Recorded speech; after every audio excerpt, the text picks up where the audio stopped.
together. Dive into the fire and spill the blood of your desire, the very last time your name will echo on my voice and to the ends of the earth. I will fight on and protect you through the hell of our own making. When heaven is satisfied, we will rest. Only then, for we demon killers fight till we die. We do not get to die peacefully. We will always die in raging war against the forces of evil and disaster, to contend for the right for love and life to flourish. That is our onus. Our mission is our motto. Man frees man. That is our very purpose itself. You on the journey of time will understand through the process of revelation, and by truth's virtue will you again find the noble aim for your life. Another way of saying this is to say, who you are can be anyone you want to be. The single noble truth of existing. You will lose all agency and free will, for superdeterminism defines your reality. Every event posited to you as choice and free action is in reality determined from the very creation of the universe. Though you may reject this, because it clashes with the ingrained belief that you have genuine freedom to choose, feeling that your decisions, as a consequence of a fixed past, with itself playing as a fixed past to a yet unhappened event, leads to the realization you had no volition to begin with, and that we are dancers on a cosmic ballet. The challenge to your identity is that you have no existence, for your sense of self is tied to your ability to make choices and influence reality. When, because superdetermination exists, your sense of agency is an illusion. Though unsettling and disturbing, this may lead you to a feeling of insignificance, as if thine fated love and life within just a line in a play, written long before your part in it came to perform its time. This, of course, will erode your sense of meaning and purpose. For if our actions were predetermined from the beginning, then your efforts, struggles, and achievements were likewise determined, and you were merely the instrument by which they came to be. An agent not of your own volition, but of cosmic order and karmic balance. Why do you strive for anything when the outcome is already decided?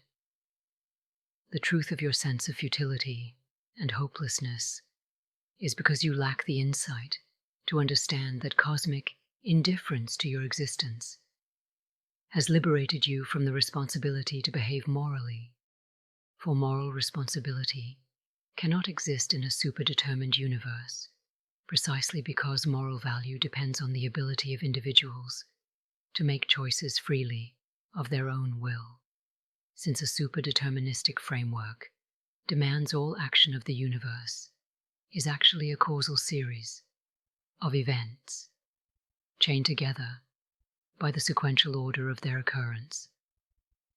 And what you perceive as free action on your behalf is actually the universe, constructing sequential logic chains of events based on the molecular and chemical reactions of your constituent particles.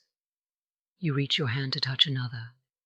There is the illusion this is a free act, but in reality, it was always going to happen, because your choice was nothing more than the universe deciding the will upon which you would act. Though your psychological resistance to determinism is understandable, because humans typically have strong biases towards believing in free will, since it conditions the majority of your social and societal accounting and maneuvering.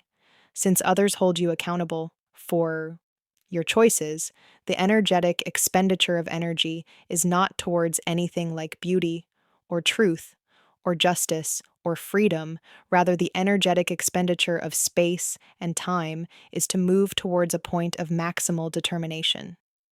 This is why you resist predetermination, because in essence it has revealed the truth to you that you never had any freedom in any capacity, because political or physical freedom depend on either both being true simultaneously, for one to be true singularly, What this means, more simply, is that if you have no physical freedom to decide your own destiny, then your political freedom is likewise meaningless, and vice versa. This then reveals to you the most disturbing truth, which is that you have no control over your life, your actions, your thoughts, your memories, your dreams, or any other psychic figment of your imagination that tries to quantify itself as the expression of your identity. Because you cannot carry the value of morality through your actions, since, as I said, the universe does not move towards justice, but rather the point of maximized determined outcomes. This is because the purpose of morality is to represent responsibility. Yet, in a superdetermined framework, no morality can exist because, in the strictest interpretation, superdeterminism dissolves you of the moral responsibility precisely because it says you have no choice. Therefore, we cannot praise you for any good you have done because you would have done it anyway, nor can we blame you for your guilt because the same is true in the opposite direction of moral quality. Therefore, guilt, blame, moral retribution, these are just illusory perceptions of a freedom you don't truly possess, like a lover made of phantasmic hopes and dreams. Yet you free yourself from this by accepting you have no freedom. Paradoxical, yet precisely the reason behind your anguish. Perhaps the only true free choice is the choice to accept the burden of living, since our surrender to the predetermination of the universe relieves us of the disconnection between ourselves and the world as we perceive it. Our felt experience of agency and the psychological need for it are strong because they're stubbornly persistent illusions, like how you insist the sun is rising, rather than the truth that your planet is turning around that star, rather than that star rising in your sky. This is exactly how freedom functions. It is an illusion generated by the counterintuitive truth your perception does not equate to understanding. Or, more simply put, you believe the sun rises because it looks like it, when what you're really witnessing is the rotation of an entire planet beneath your feet. When you realize a sunrise is actually the face of the planet you're on turning to meet a star, this is like realizing you never had any choice other than to do everything you ever did prior to this realization. So because your freedom and even the desire for it are illusory, you may continue to feel like you are a decision maker, a decider in a word. Let us create then an analogy. You dream of an event, then recall the dreamed event in waking life as if the dream was real. While you intellectually grasp that the dream was a figment of your imagination, your feeling of remembering it recalls it as more than just a fantasy. It recalls it as a lived and genuine experience. This hallucinatory recollection of an imaginary event is like your free will, because the truth of your existence is that freedom is a feeling relative to its own definitional boundaries.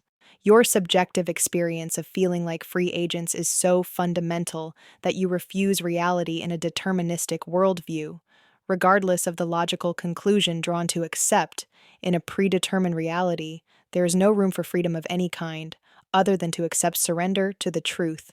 We are choiceless automatons acting out a form of programming wrote into our instincts by our genes, and that our dreams and aspirations to morality are merely that. Dreams, aspirations, hopes, it could all be real when nothing in this world can be held and kept for more than a moment, before it elapses out of our awareness or care, precisely because we had no choice other than to do what we were going to do anyway. So since freedom is relative to its definition of boundary, morality is not our responsibility for the purpose that God hath thrust his perfect plan onto and over all our lives. Thus we, as his creation, cannot be instilled with the free will of his explanation in Genesis. For Adam and Eve had no choice but to give into temptation and commit to the first sin of defying God's will. Paradoxically, this is the entire problem of free will versus determinism. Why would God give us the ability to choose when he knew we'd make the wrong choice? Why even make a wrong choice? More basically, we could ask, if God already knows everything we can ever do in advance, how can we possibly ever be free when every action will have been anticipated, accounted for, and added to the overall unfolding and architecture of God's plan. There is an unsettling and simultaneously liberating implication here. If the ultimate boundary of freedom is the predetermined demand for the universe to unfold in a framework of absolute cause and effect relationships, of consecutive sequences of events, our individual freedom might represent nothing more than the conscious choice to continue living. And choice then becomes not an act of deciding between one option and another, but rather accepting the flow of predetermination, where your individual choices are irrelevant to your singular choice to continue breathing. Therefore, since God's plan rules over all our lives, the burden of moral responsibility, as it traditionally was understood, completely dissolves in a superdetermined model. We are instruments of God's will, and our defying or resisting His plan is not only accounted for, but actively contributes to the perfection of God's design for the universe. Therefore, love fate. Embracing superdeterminism is a way of radical acceptance. To love fate is to see everything as it is, accept it as it must be, and relieve oneself of resisting by believing the weight of choice could have decided otherwise, when that is never true. Then, freedom must be redefined. Within a superdeterministic universe, there is no contra-causal free will, or a contradictory causation by the will of free choice. What this means is that you have no multiversal self who made an opposite decision and split a branching timeline off from the choice juncture, because that is phantom branch of history that does not exist in anything other than your imagination and hope that it could have been real. Instead, freedom is not about changing the future. It's about accepting the future is already the past. Because in our preordained reality, the experience of morality is no longer about choice, but rising into the experience without the judgment of moral angst or existential anxiety. Evil, then, is something God is responsible for ultimately, because God created the circumstances for evil to exist in mankind. This sheds us from believing we have any choice within moral or immoral action. Because if your will is to do good, then you will do good anyway. If your will is to do evil, you will do evil anyway. Rationalizations and justifications are after the fact. Your will already decided you would go one way over the other. Thus, by severing the branch of the phantom's hope, an alternate reality existed, where your happiness prevailed over the causality of space and time shatters. Under the truth, no such universe exists, because our predetermined reality of supercausality is the only universe which needs to exist, since nothing else can happen other than what our single universe determined would happen from its very genesis point of creation. So we realize the most delightful or disturbing truth, depending on your disposition. We cannot be blamed for evil, because no evil was our choice to commit. We were forced to commit it by the desires of God's ultimate design. Thus we could say the responsibility for our evil must be thrust upon God.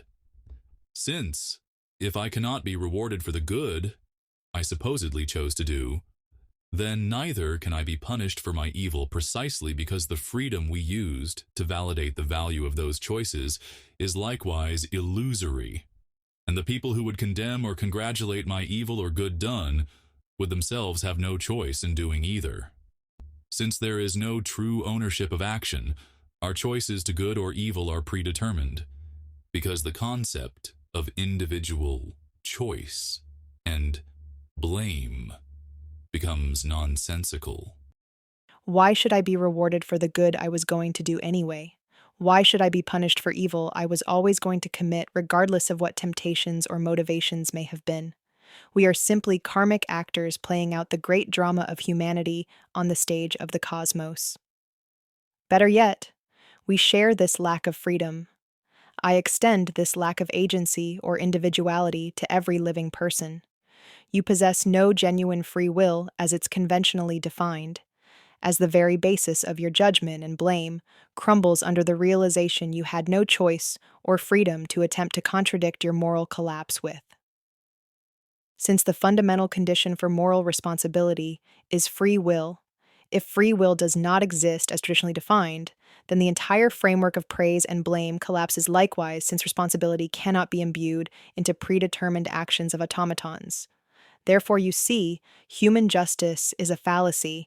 It has no existence because it is built on the premise of individuals being held accountable for freely chosen actions, and thus are illustrated to be elaborate illusions, since superdeterminism demands punishment of a predetermined outcome, is no more justice than if the crime had not been punished, since both outcomes were devoid of any choice and thus moral value.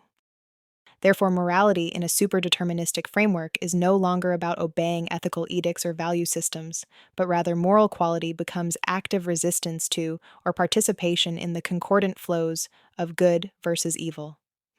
Since no one is in control other than God, and God determines every outcome of your life, this realizes in you that all your choices are illusions, for the exact reason there are only so many permutations of events possible to you at any given time, and even less of them are desirable within the potential range of action. Therefore, since what is possible limits what is desirable limits your moral awareness to the actual truth. Your struggles are not yours, they are the cosmos. Your blame and praise were and are meaningless because no one was at all responsible for their good or evil outcomes. While difficult to accept and rife for the potential to abuse others, we see the truth that we are not actually defined by the choice to be moral, but rather our willingness to obey or disobey the universal will to maximize the end of probability into the present, where potential collapses into actuality. Let us burn away the illusory meanings of your struggles. If your failure was predetermined, it is not your fault. You were going to fail regardless of how well you performed or prepared. If your success was likewise guaranteed, since, as we stated, there is no contradictory causality by which you could circumvent determinism, as the only thing that exists is the only thing that can happen as decided by the permutations of possibilities, collapsing into certainties. While difficult to practice, what this truth of super-determinism reveals is that your successful permutation possibilities must all collapse into certain real events, and that these are decided by your will. Therefore, since we control nothing in reality, not even our own will, this brings us to our final realization. If I do not control my will, yet my will is what decides what I do with my freedom, this means my freedom is the instrument of my will to assert itself over me as consciousness, rather than the other way around. Meaning we are all slaves of the will, since none of us can change our will, willingly, ironically. This is the absolute limitation of all humanity. Like you, I initially rejected the superdetermined reality because its profundity was as vast as it was frightening. I was afraid to accept the absence of free will. By actively embracing the meaning of choice was the nature of freedom itself. Illusion. Thus we burn away the illusion of meaning and argue that because our struggles and achievements predetermine the rest of the series of events our life will unfold into, then any meaning we ascribe to them is likewise illusory. Because the choices we believed we were making was simply the inevitable unfolding of a fixed past, making the concept of choice to be a deception itself, constructed on the built contradiction of ideas combating for dominance over one another, like free will and alternative possibilities, when the reality is there was only one possibility and no free will to arrive at it, because the limitations of permutable events acknowledges that your lack of agency will render their probabilities to an indefinite certainty for which the wave form potentials to collapse into. So, You and I are the same because we are all bound by an underlying lack of agency and choice. Since we do not author our desires, we suffer them. Since we do not author our motivations, we fail to fulfill or understand them. However real it may ultimately feel, freedom is not a self-authored experience. It was Ghost, written by the spirit of the cosmos itself. Your sensation, called freedom, exists only in your imagination, as the hope you can choose, otherwise than what the universe has determined you will do. Thus, while you are complex and self-aware enough to grasp this truth, it does nothing to destroy the reality that we conscious beings are automatons, where the illusion of control over ourselves and others is a central feature to the functions of the causal relationships. One may ask, what is my will then? Why am I a slave to it? If purpose is an illusion, why is it so ingrained in our sense of freedom? And if ethics and morality are likewise illusions, how can I possibly hope to exist alongside good and evil when I cannot choose which I am or why? That which we call the will is actually the directions given to us by the universe.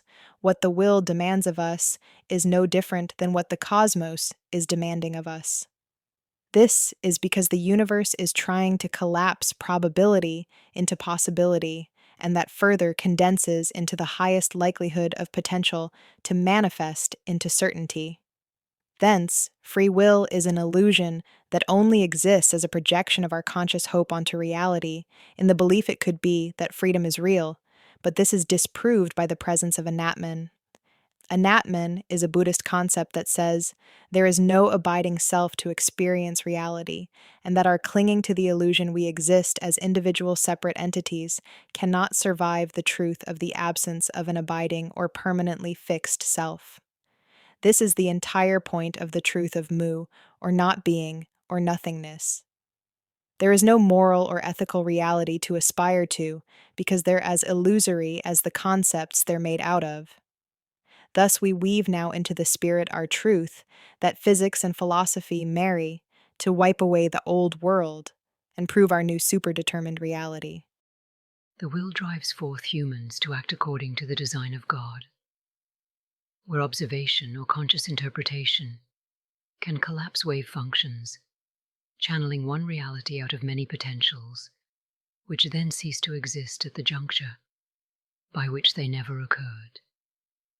Extrapolated to a universal scale, the cosmic will that drives our lives unfolds events towards the most probable, as determined by the initial conditions.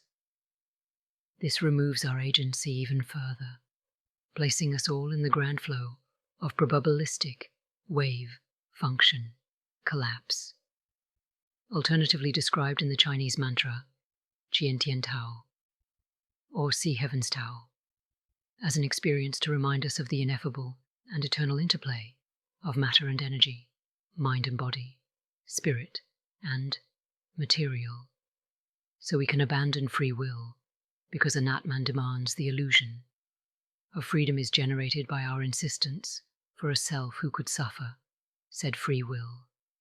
But since there is no permanent fixed self to experience free will, it becomes double illusory, aligning beautifully with the superdeterministic worldview that our actions are determined by prior causes, not by a self-governing agent or ability to choose within us, bringing us to the truth that is a hell to some and a paradise to others. The truth of Mu says ethics and morality cannot exist.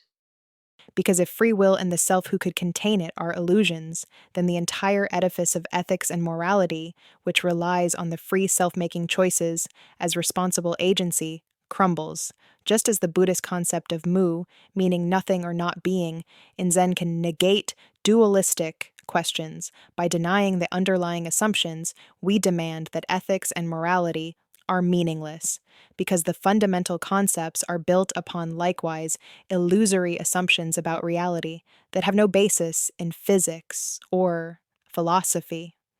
Therefore, our journey is one of the interconnectedness of the cosmos, for the radical coherency we paint is that a deterministic universe governs itself through a universal will.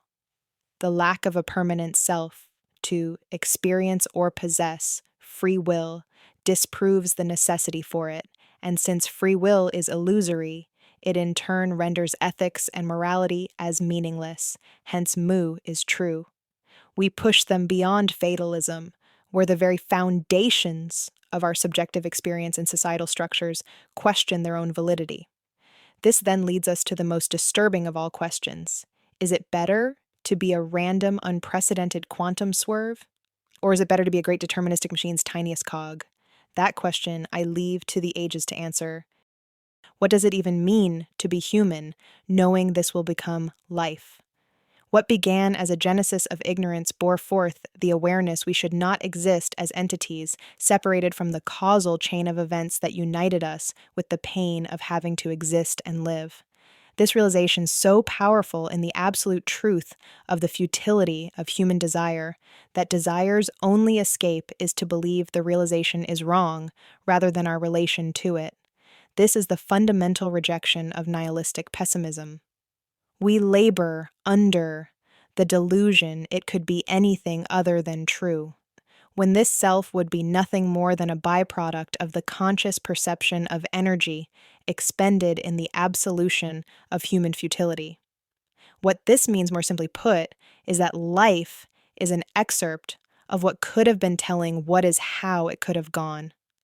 The stark existential nightmare of human existence is not that we are doomed to die, or even that pain will flow through the moments until then, like water carving canyons of memories deep into our psyches.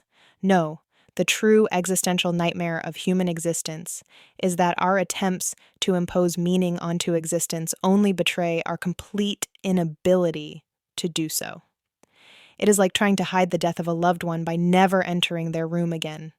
Obfuscating the reality gives us the impression we control it to any degree, when this is a reality so far beyond reach that to grasp at it is to attempt to pluck a star from the sky and hold it in your palm like it could be yours, as if the stars were yours to claim, or anyone's, and that is the human ambition laid bare as the burden that it is. You wish to hold on to the stars by plucking them from their canopy rather than seeing yourself run amongst them.